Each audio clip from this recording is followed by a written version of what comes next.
Atukuzwe yeye awezaye kufanya mambo makubwa mno na ya ajabu kuliko yale tuyaombayo ama tuyawazayo, kwa kadiri ya nguvu itendayo kazi ndani yetu. Na hii ni Waefeso 3:20. Jina la Bwana libarikiwe.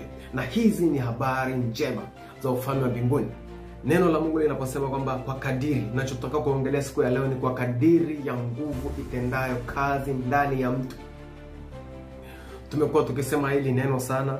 Basi siku ya leo kuna pointi moja ambayo Roho Mtakatifu ameniambia nisisitize. Nguvu za Mungu zaweza kujaa ndani yako na nguvu za Mungu zaweza kupungua ndani yako. Ndio maana anasema kwa kadiri, maana yake kwa kipimo. Haleluya. Kwa hiyo kwa kipimo kile kilichoko ndani yako, ama kwa uwezo ule wa nguvu za Mungu zilizoko ndani yako, ndivyo unaweza ukatenda kazi pamoja na Mungu.